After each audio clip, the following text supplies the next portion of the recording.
Hi everybody, this is Justin Hansen with the Cedar River Watershed District. I wanted to invite you out on one of our projects for the start of the 2013 construction season.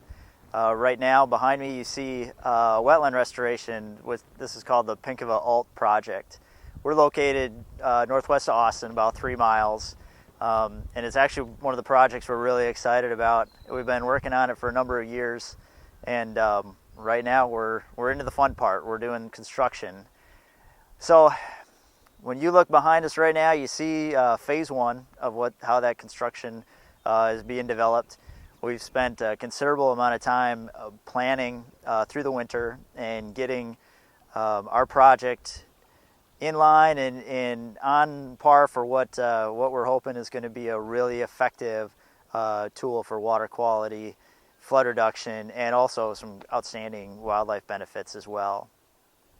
What we're showing you is kind of how the first stage of how a project gets restored and gets developed. And what we've done here is caught a lot of the upstream drainage. There's 500 acres actually that drain through this site, and we've needed to control the upstream drainage, make sure we're not impacting any agricultural crop ground. And we've done that adequately right now. By doing that, catching all that tile and concentrating it into one area and then dumping it into our pool, which you see behind me, we're able to get a number of different benefits actually. One of the most important benefits of doing that is allowing the nitrate or the nutrients that are in water, that are on the land actually, that get put on agricultural land and then filter out into the tile lines. We can capture that water in our basin and we can treat it. It may not look like it right now, but if you come out here in a year from now, 2 years from now, we're going to have lush vegetation, outstanding variety of different wetland plants and things like that. And those nutrients are going to get sucked up by those plants and they're going to get utilized just like the corn and soybeans use the nutrients to help grow.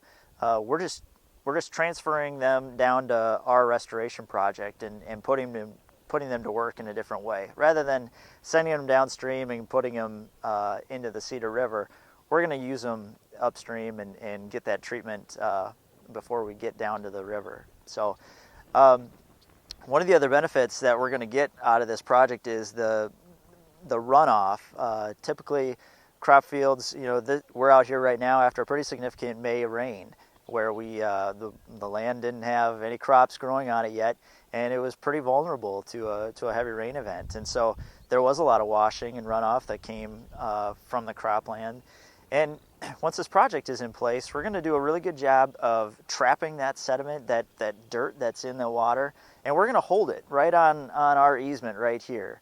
We've got 40 acres on this particular parcel, and it's almost like a cell system. This is kind of stage one for this project. So our sediments are going to have the first stage to settle out. When this is all done, when the project is complete, we believe that we're going to be delivering outstanding water quality to the ditch system that ultimately runs into the Cedar River.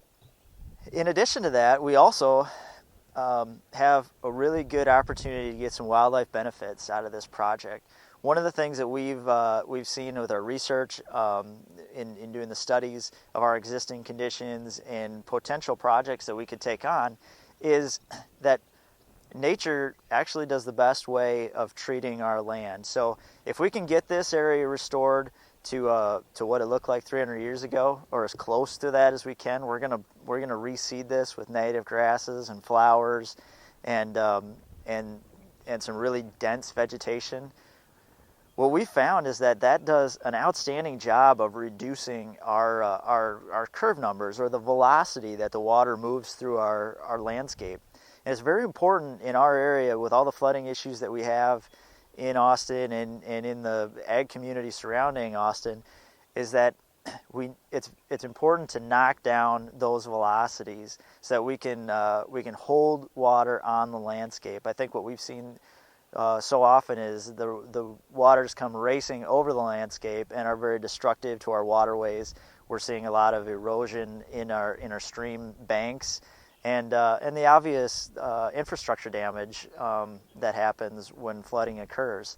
So if we can take advantage of any holding area that we can get, that's what we're going to do a pretty significant job with this project right here.